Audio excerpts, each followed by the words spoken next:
చూపించండి ఒకసారి, చూపించండి ఒకసారి, చూపించండి ఎందుకైనా మంచి చూపించండి అమ్మ, ఎందుకైనా మంచి ఒకసారి దిష్టి తీసేయండి, ఒకసారి దిష్టి. వాళ్ళు దుస్తులు అన్నమాట. నీకు ఓపికగా చెప్తున్న వాళ్ళు ఎవరు? దేవునికి విరుద్ధకరమైన ఆలోచన ఇచ్చే వాళ్ళు ఎవరైనా కూడా దుష్టులే. ప్రార్థన చేయమన్నారనుకో వాడు దుష్టుడు కాదు, ఉపవాసం ఉండమంటే దుష్టుడు కాదు, దేవుని దగ్గరికి వెళ్ళమంటే దుష్టుడు కాదు, పాపం చేయొద్దు, నువ్వు పరిశుద్ధుడు కాక లోపాన్ని విడిచిపెట్టు అంటే ఆ వ్యక్తి దుష్టుడు కాదు. దుష్ట సలహాలు కొన్ని ఉంటాయి, నువ్వు ఇది చేయొచ్చు కదా, ఇది వెళ్ళొచ్చు కదా, ఏదో ఇది చేస్తే నీకు ఏమన్నా పోద్ది కదా అని చెప్తున్నప్పుడు వాక్యం ద్వారా మనం ఏం చేయాలి? వారితో మాట్లాడాలి. నీకు ప్రాంతంలో దేవుని పెట్టారా, ఒక ఆయన పశువుల డాక్టర్ దగ్గరికి, పశువుల డాక్టర్ గారి దగ్గరికి వెళ్ళినప్పుడు పశువుల డాక్టర్ గారు మా గేదెకి బాగోలేదు మా ఎందుకు అని చెప్పి పశువుల డాక్టర్కి చెప్పాడు. చెప్పిన తర్వాత టాబ్లెట్స్ ఎలా వేయాలి? మనుషులకి అయితే మనం డైరెక్ట్గా వేసుకుంటాం, మంచిలు వేసుకుంటాం, కానీ పశువులకి ఎలా వేయాలి అంటే గొట్టం పెట్టి వేసినప్పుడు ఆ గొట్టం వేసిన తర్వాత ఏం చేయమని ఓదమన్నాడు. సర్లే అని చెప్పి డాక్టర్ చెప్పినట్టుగా ఊద్దాం అనుకునేటప్పుడు అది ఊదేసింది. ఊద్దాం అనుకున్నప్పుడు అది ఊదేసి టాబ్లెట్లు వీడికి వెళ్ళిపోయాయి. అంటే పశువు స్వస్థపరచుకోవడాల్సింది ఏమైపోయింది? వీడికి ప్రమాదం వచ్చే పరిస్థితి ఏర్పడింది. వాక్యం కూడా నేటి సమాజంలో మనలను వాక్యం మనకు పనిచేసేటట్టు ఉండాలి కానీ ఎదుటి వ్యక్తికి పనిచేసేటట్టుగా ఉండాలి కానీ ఆ వాక్యాన్ని గమనించలేక వాక్యాన్ని పాడైపోయే స్థితిలోకి మనం వెళ్ళకూడదు. సాతాను ఏం ఉపయోగిస్తుందో తెలుసా? వాక్యాన్ని ఉపయోగించి ఎవరితో మాట్లాడుతుంది? దేవుడితో మాట్లాడుతుంది. చాలా మంది సేవకులు, చాలా మంది వ్యక్తులు దేని ద్వారా మాట్లాడుతున్నారు? మనతో వాక్యం ద్వారానే మాట్లాడుతున్నారు. ఆ వాక్యం ద్వారా మన ఏమన్నాడు? నువ్వు పైనుంచి దూకే. కొంతమంది చూడండి, నేను టాబ్లెట్ వేసుకోను, చాలా పొరపాటు అండి. టాబ్లెట్ వేసుకోవాలి, మనం హాస్పిటల్కి వెళ్ళను, చాలా పొరపాటు. దేవుడు వారి జ్ఞానం ఇచ్చి టాబ్లెట్స్ లేదా హాస్పిటల్స్ దేవుడు ఏర్పాటు చేశాడు. తర్వాత ఆహారం నేను తిన్నాం, దేవుడు తినమనే చెప్పాడు. దేవుడు ప్రతి ఆహారాన్ని తినమన్నాడు, పడేది తినమన్నాడు. ఎందుకంటే మనం ఒకసారి అజ్ఞానంగా ఉండడం వల్ల మనం నీ విశ్వాసం లేదా టాబ్లెట్ వేసుకున్నాం, లేదా నీ ప్రార్థన పనికిరాదా? ఎందుకు పనికిరాదు ప్రార్థన? అలాగని దేవుడు మనం వేసుకోవద్దని చెప్పాలి. దేవుడి స్తోత్రం. నేను చూడండి, పౌలు చాలా గొప్పడండి, చాలా గొప్పడు. పౌలు దగ్గరికి ఒక సమస్య వచ్చింది, కడుపు నొప్పితో బాధపడుతున్న తిమోతి వచ్చి ఇబ్బంది పడతానంటే పౌలు గారు చెప్పాడు, ద్రాక్ష రసం తీసుకో, కాస్త ఉపశమనం, మత్తుగా ఉంటుంది, నీకు కడుపు నొప్పిని తట్టుకోగలదు అనేటువంటి మాట అపోస్తలుడైన పౌలు తిమోతికి చెప్పాడు. ఎందుకు చెప్పాడు తెలుసా? అంటే ద్రాక్ష రసం కాస్త మనకు ఇప్పుడు మనం తిమ్మిరి కోసం వేసుకునేది కానీ లేకపోతే మత్తు కోసం వేసుకునే ఇంజక్షన్ లాగా అది ఎన్నలో పనిచేసేది అని చెప్పాడు. చాలా స్పష్టంగా చెప్పాడు. నీ కడుపు నొప్పి వస్తుంది, కాలు నొప్పి వస్తుంది, టాబ్లెట్ వేసుకోవాలి. నీ విశ్వాసం లేదా, నీ పరిస్థితి లేదా, మనలో కొంతమంది కొన్ని విషయాలుగా తెలియని వ్యక్తులను కొన్నిసార్లు మనం ప్రేరేపిస్తూ ఉంటారు. ఆయన అన్నాడు దూకండి, ఆయన అన్నాడు నేను నీ పాదాలు ఏం దగ్గర దేవదూతలు వచ్చి నిన్ను కాపాడాలి, కానీ నేను ఆ పని చేయాల్సిన అవసరం నాకు లేదు. మీరు చూడండి, ఎప్పుడైనా సమస్యలకు మనం ఎప్పుడు ఎదురెళ్ళకూడదు. సమస్య వచ్చినప్పుడు దేవుని సహాయాన్ని మనం కోరుకోవాలి. సమస్యలకు ఎప్పుడు ఎదురెళ్ళకూడదు. నేను కొన్ని చదివినటువంటి భాగాల్లో పెంతుకోస్తు సంబంధించిన అనుభవాల్లో మీరు పామును పట్టుకుంటారని చెప్పారు. పామును పట్టుకుంటారంటే ఒక సేవకుడు మేము పామును పట్టుకుంటాను, పాము పట్టేసుకున్నాడు, అది కలిసేసింది దేవుని బిడ్డ. అంటే పామును పట్టుకుని మనం సమస్య తెచ్చుకోకూడదు. నువ్వు వెళతా ఉన్నప్పుడు అనుకోకుండా పామును తొక్కినా అది నిన్ను కరవకుండా చేస్తారు, దేవుడు జ్ఞాపకం చేసుకుంటా. అంటే నువ్వు సమస్యకి ఎదురు వెళ్ళిపోయి తెచ్చుకోకూడదు. నువ్వు కావాలని శోధన తెచ్చుకోకూడదు. వచ్చినప్పుడు వాక్యానుసారంగా మనం మాట్లాడడం నేర్చుకోవాలి. మనం అంటాం పాము పక్క నుంచి వెళ్ళిందండి, అది నన్నేమి చేయలేదు. ఎందుకు చేయలేదు? దేవుడు ఏం చేసే సహాయం చేశారు. దాన్ని పట్టుకుని మనం కనిపామనుకోండి, ఆయన అంటాడు మీరు పాము వల్ల అని చెప్తారు. అంటే వాక్యానుసారంగా మనం మాట్లాడడం ఏం చేయాలి? ప్రయత్నము చేయాలి. వాక్యము విరుద్ధంగా మాట్లాడుతుంది సాతాను. యేసుక్రీస్తు అని పడేద్దామని అంటాడు. చూడండి, వివాహ విషయంలో నరుడు ఒంటరిగా ఉండడం మంచిది, వాక్యం మాట్లాడేది ఒంటరిగా ఎదుగుండం చేసుకోమని. ఆ చేసుకోవాలా వద్దనే దేవుడిని అడగాలి. మనం దేవుడిని మనం అడగాలంటే ఒంటరిగా ఉండొద్దన్న మాట వాస్తవమే. కానీ ఆ వివాహంలో ఎవరి చిత్తం ఉండాలి? దేవుని చిత్తం ఉండాలి. దేవుని బిడ్డలారా, ప్రతి విషయంలో కూడా మనం దేవుని అడగడం నేర్చుకుంటే వాక్యము కొంతమంది వాక్యాలు మనం పడేసేటట్టుగా ఉన్నాయి, కానీ సత్యవాక్యం మనం ఎప్పుడు కూడా ఏం చేస్తుంది? నిలబెట్టింది. దేవునికి స్తోత్రం. ఎంతమంది, చాలా మంది క్రైస్తవులు ఈ మధ్య మనతో మాట్లాడుతూ ఎంతమంది ప్రవచించేశారండి, ఇది తిరిగిద్దే చెప్పలేదు ఆ మాట. ఎంతమంది సేవకులు ఇది తిరుగుతుంది. ఏమంటే ఏది తిరగాలో ఏది ఆగాలో ఎవరి చేతిలో ఉంది? దేవుని చేతిలో ఉంది. దేవుని చేతిలో ఉంది. వారిని కూడా ఇప్పుడు ఏం చేస్తున్నారు? మనుషులు నమ్మేవారుగా ఉంటున్నారు. ఎప్పుడైతే మనం వాటిని నమ్ముతామో దేవుని ఆశీర్వాదాన్ని మనం కోల్పోతాం. కాలాలు, సమయాలు, అధికారాలు ఎవరి చేతిలో ఉన్నాయట? దేవుని చేతిలో ఉన్నాయి అంటాడు. కాలం గురించి నువ్వు తెలుసుకోవాల్సిన అవసరం లేదు అని అంటాడు. ప్రతిదీ కూడా ఆయన ఏం చేస్తాడు? మన సహాయము చేస్తాడంటే. దీనిలో దుష్టుడి నుంచి తప్పించుకోవడానికి యేసుక్రీస్తు వారు కూడా ఏం వాడారంటే వాక్యాన్ని వాడినట్టుగా మనం చూస్తున్నాం. హెబ్రీయులకు రాసిన పత్రికలో 4:12 ఈ వాక్యము మనలను లోకము నుండి ప్రత్యేకపరిచింది అని రాశారు. ఈ వాక్యం ఏంటంట? లోకం నుండి మనని లోకం నుండి ప్రత్యేకపరచడం ఏంటి? మీరు ఆలోచించండి. అంటే లోకము దేవుడికి విరుద్ధంగా జీవిస్తూ ఉంటే ఈ వాక్యము మనలో ఉండడం వల్ల మనకి అవిశ్వాసికి ఉన్న తేడా కనబడిందట. దేవునికి స్తోత్రం. మీరు చూడండి, వాక్యం ఎవరైతే మాట్లాడిద్దో వారు లోకంతో కలిసి జీవించరు. వారు ఏం చేయరు? లోకంతో కలిసి జీవించరు. వాక్యం ఎవరికైతే ఇంకా గ్రహించరో వారు లోకంతో కలిసి జీవిస్తారు. వారు ఏం చేస్తారు? లోకంతో కలిసి. అందుకే బైబిల్ యాకోబు రాసిన పత్రికలో అంటాడు, ఈ లోక స్నేహము దేవునితో వైరమని మీరు అవిశ్వాసికి అవిశ్వాసితో విశ్వాసికి పొందన ఎక్కడ? మీరు చూడండి, దేవుణ్ణి ఎరిగిన అతను దేవుణ్ణి ఎరగని అతను పక్కన ఉన్నప్పుడు దేవుణ్ణి ఎరిగిన వ్యక్తిని గుర్తించే స్థితిలో ఆ వ్యక్తి జీవించాలంటే వాక్యమే ఆ వ్యక్తికి ఆధారము. వాక్యమే ఆ వ్యక్తికి నేను క్రైస్తవుడని నేను చెప్పేసుకుంటే, నేను సేవకుడు అని చెప్పేసుకుంటే, నేను విశ్వాసం అని చెప్పేసుకుంటే, నా పేరు ఫలానాదే అని చెప్పుకుంటే నువ్వు ప్రత్యేకంగా కనపడవు. మనం జీవించే జీవితము వాక్యం ద్వారా లోకం నుంచి మనం ప్రత్యేకించబడితే అలవాటుల నుంచి, ఆచారాల నుంచి, సాంప్రదాయాల నుంచి, నడవడిక నుంచి, విధానాల నుంచి దేవుని వాక్యం మనం ఏం చేస్తుందట? ప్రత్యేక. అపోస్తలుడు పౌలు అంటాడు, వాక్యం నన్ను ప్రత్యేకపరిచింది, అందుకే నేను క్రీస్తును పోలి నడుస్తున్నాను. అంటే నేను అంతకుముందు హింసకుడు, ఇప్పుడు కూడా నేను ఆ హింసకుడు. అంతకుముందు దుష్టుని, అంతకుముందు అహంకారిని, అంతకుముందు గర్విష్ఠుని, అంతకుముందు నేనేదో కుతంత్రం ఉండేది నాలో, లేకపోతే కుయుక్తి ఉండేది నాలో. అంతకుముందు నేను కూడా లోకంతో కలిసి పనిచేశాను. కానీ ఇప్పుడు నేను లోకంతో కలిసి నేనేం చేయట్లేదు? పని చేయట్లేదు. క్రైస్తవ జీవితంలో దేవుడు పెట్టారా ప్రత్యేకమైనది. మీరు గమనించండి, మీరు ఎక్కడున్నా బంగారాన్ని మనం గుర్తించవచ్చు.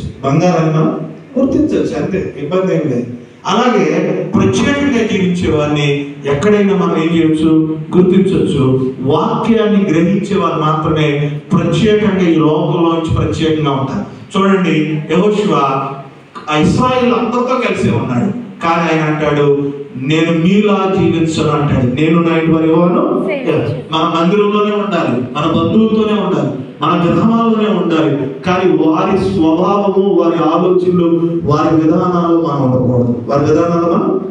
వారి నుంచి ప్రత్యేకంగా ఉండాలి. మనం వారు చేయొచ్చు మోసం, లేదా వారు పాపం చేయొచ్చు, వారి అలవాట్లు కలిగి ఉండొచ్చు, వారి ఆచారాలు కలిగి ఉండొచ్చు, వారు అన్ని కూడా కలిగి ఉండొచ్చు, కానీ మనము ఆ క్రమాన్ని కలిగి ఉండకూడదు. దేవుని పెట్టాలి. వాక్యం అంటున్నాడు, వాక్యం మనిషిని ఏం చేస్తుందంటే ప్రత్యేక పరిచింది. ఈ లోకం నుంచి మనిషిని ఏం చేస్తుంది? ప్రత్యేక పరిచింది అంటే. క్రైస్తవ జీవితంలో మనం లోకం నుంచి ప్రత్యేకపరచబడాలంటే వాక్యం మన హృదయంలోకి వెళ్ళాలి. అందుకే చూడండి, అంటే హెబ్రీయులకు రాసిన పత్రిక చక్కగా మాట చూద్దాం. హెబ్రీయులకు రాసినటువంటి పత్రిక దేవుని బిడ్డలారా 4:12 ఎందుకనగా దేవుని వాక్యము ఏమంటే, నేను ఒక పోస్ట్ పెడుతున్నాను అనుకోండి, అంటే మీకు వాక్యాలు పెడతా ఉంటాను. నేను ఒక పోస్ట్ మీకు నేను పెడుతున్నాను అనుకోండి, ఆ పోస్ట్ ఎవరికి చెందింది? మొదటగా నాకు చెందింది. ఎందుకంటే అంటే వాక్యము ప్రతి ఒక్కరితో కూడా ఏం చేస్తుంది? మాట్లాడింది. కానీ కొంతమంది ఏం చేస్తారంటే వాక్యాన్ని మొదటగా వారు అన్వయించుకోరు. వారు ఏం చేయరు? అన్వయించుకోరు. మీరు వాక్యం చాలా మంది చెప్పడానికి ఇష్టపడతారు, చెప్పడానికి ఏం చేస్తారు, ఇష్టపడతారు. వాక్యాన్ని మీరు ఎప్పుడు కూడా గమనించండి, చెప్పే వ్యక్తితోనూ వింటున్న వ్యక్తులతో ఇద్దరితో కూడా ఏం చేస్తుంది వాక్యం, మాట్లాడింది. అది 2 అంచుల ఖడ్గం అంటే. ఎలా మాట్లాడింది? నువ్వు సరి చేసుకోమని మాట్లాడింది, తర్వాత మనందరినీ కూడా సరి చేసుకోమని మాట్లాడింది. ఎలా మాట్లాడింది? ఈ లోకంలో ఉన్న వ్యక్తులుగా నువ్వు జీవించకూడదని నీ హృదయం యొక్క అంతరంగం లోపలికి వెళ్ళి మాట్లాడిందట. అంతరంగం లోపలికి వెళ్ళి అది చూడండి. యేసుక్రీస్తు వారు తండ్రి అయిన దేవుడు అంటాడు దావీదుతో, నేను పై రూపాన్ని చూసే దేవుడను. కానీ వాక్యం ఎక్కడికి వెళ్ళి చూసిందట?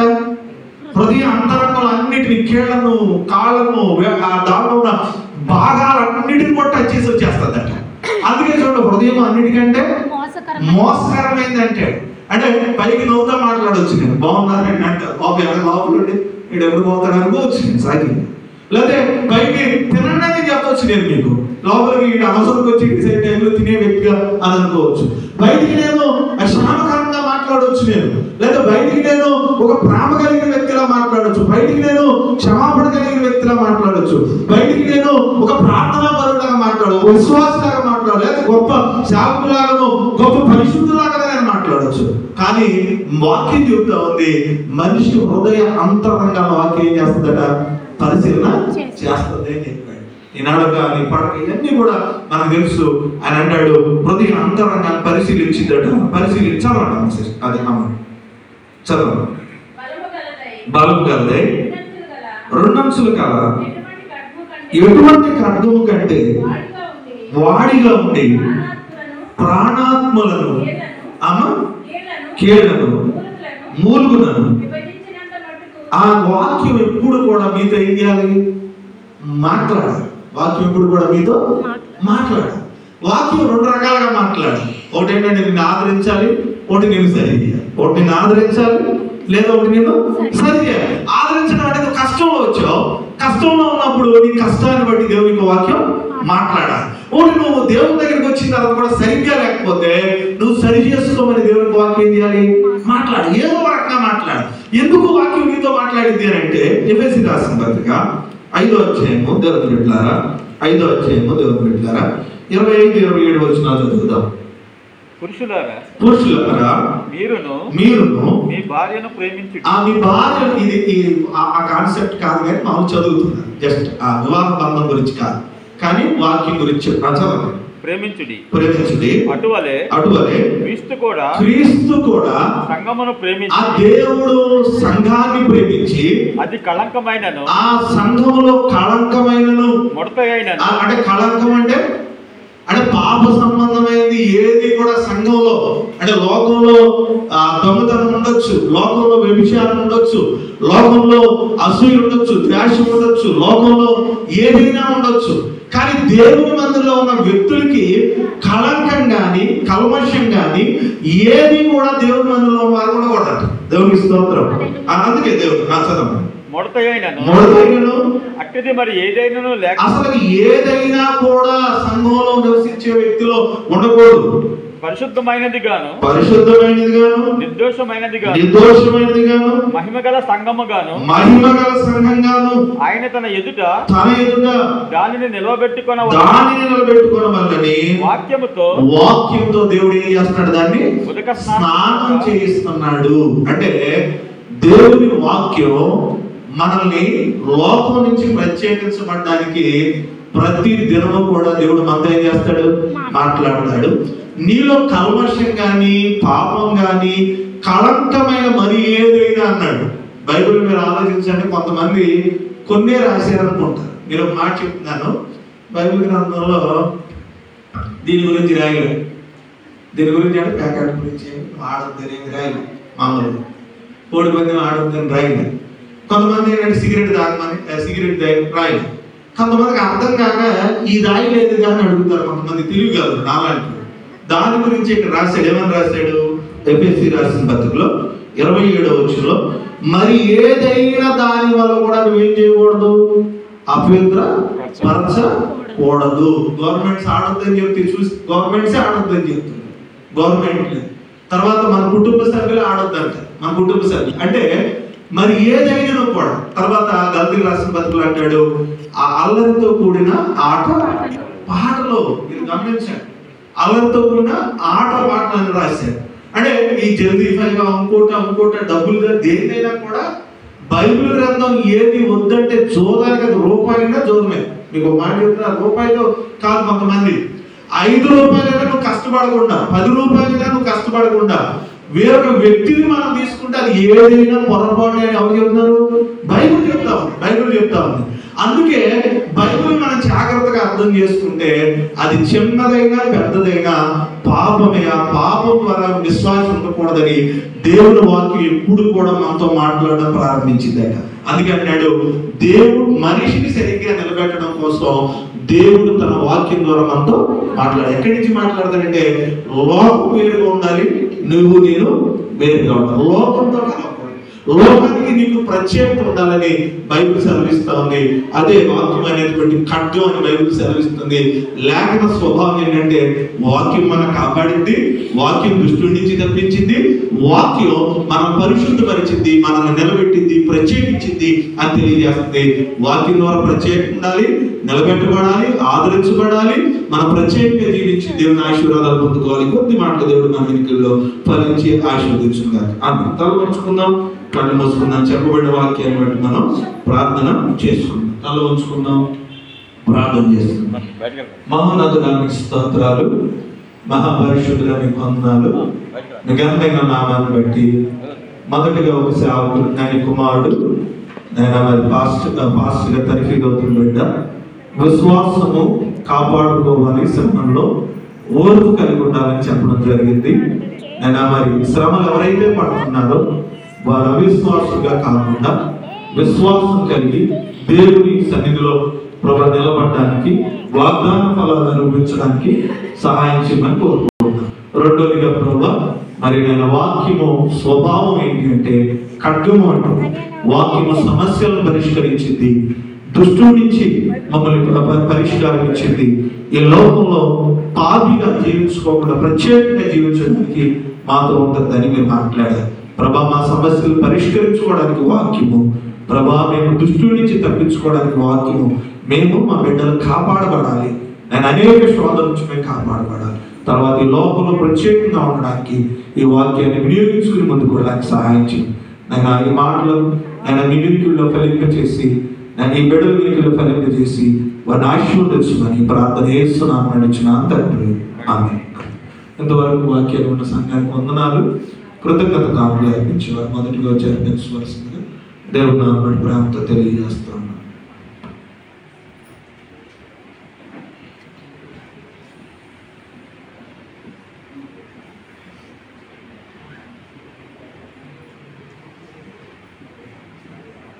ప్రార్థన చేసుకున్నాం. మహోన్నతుడానికి స్తోత్రాలు. నేను కానుక పెట్టిలో వేసే కానుకలైనా లేదా ప్రత్యేకంగా వారి గృహాలకి వెళ్ళినప్పుడు ఇచ్చినాయన్నా, దేవాలయంలోకి వచ్చి ఇది ప్రత్యేకమైన కానుకని ఎవరైనా ఇచ్చిన ప్రభు అర్పణ జ్ఞాపకం చేసుకోండి. వారి శుద్ధ హృదయంతో నేను దేవునికి అర్పిస్తున్న ప్రతి అర్పణ జ్ఞాపకం చేసుకుని వారిని నేను ఆశీర్వాదకరంగా, వారి దీవెనకరంగా మార్చమని కృతజ్ఞత భావాన్ని కలిగిన బిడ్డల్ని దీవించమని ఈ ప్రార్థన యేసునామమున అడుగుచున్నాము తండ్రి, ఆమేన్. కృతజ్ఞత కానుకలు అర్పించిన బిడ్డలకు వందనాలు. కానుకల పరిచయంలో సహకరించవలసిందిగా సీతమ్మ గారిని, అదేవిధంగా సోదరి పద్మ గాజువాకలి పద్మాని ప్రాంతపూర్వకంగా ఆహ్వానిస్తున్నాను. వారి ఇల్లు వచ్చి కానుకల పరిచయంలో సహకరించవలసిందిగా ప్రాంతం ఆహ్వానిస్తాను. Abraham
మహాపరిశుద్ధుడా, జీవగల మీకు స్తోత్రాలు.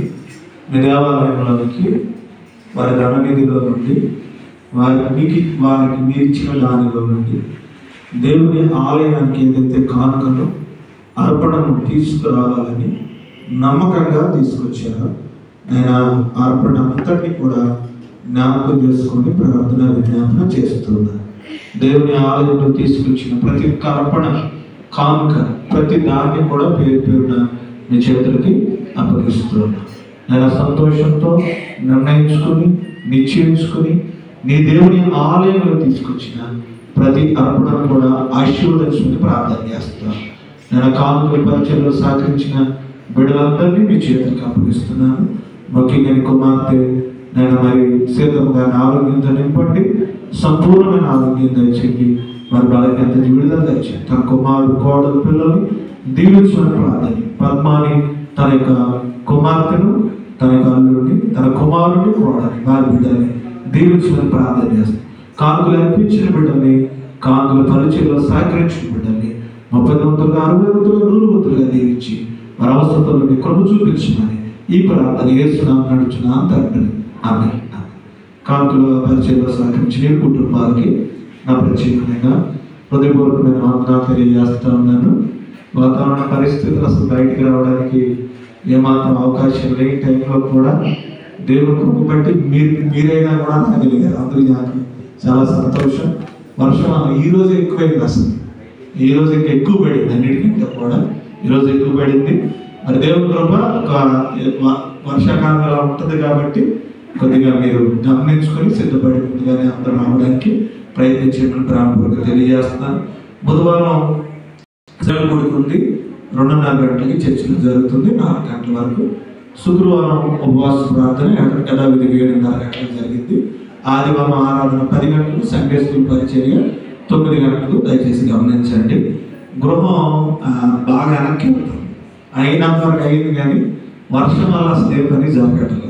సరే, మా ఇంటి కోసం వర్షాలు ఆపకూడదు, ఎందుకంటే దాని మీద చాలా మంది దాని మీద ఆధారపడి బతుకుతున్నారు.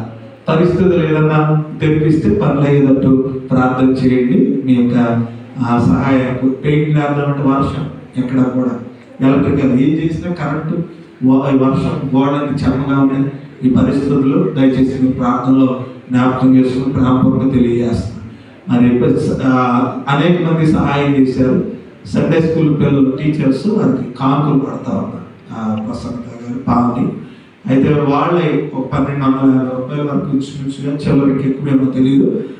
వాళ్ళకి ఇంతవరకు వస్తే యేసుక్రీస్తు వారి పరిచయంలో చేపలు రొట్టెలు ఇచ్చినట్టుగా నాకు కూడా కానుకని ఇచ్చారు. దేవుని స్తోత్రం. ఒక పెద్ద మేస్త్రికి ఒక కూలి ఆడ మనిషికి డబ్బులు సరిపోతుంది అన్నమాట.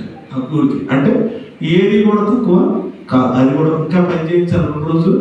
ఒక మగ మనిషి మేస్త్రికి, ఒక స్త్రీకి కలిపి ఒక 50 టీకి అది కూడా మిగులుతాయి అన్నమాట. దేవుని కృప వారికి కూడా నా సంతోషం. ఇచ్చిన దాన్ని నేను కూడా స్వీకరించి, ఎందుకంటే వారి పిల్లలు కూడా దాంట్లో పని అది నాకు ఆశీర్వాదం, వారికి ఆశీర్వాదం అని తీసుకున్నాను. ఇంకేదన్నా నాకు మందిరానికి గృహానికి సహకరించేవారు మీరు సహకరించవలసిందే దేవుని నామమున ప్రేమతో తెలియజేస్తున్నాను. ప్రార్థన చేయండి. వాతావరణ పరిస్థితులు ఎక్కడా కూడా బాగలేదు. పడాల్సిన వర్షాలు పెడితే పర్లాంతకంటే ఎక్కువ పెడితే అదొక ప్రమాదం.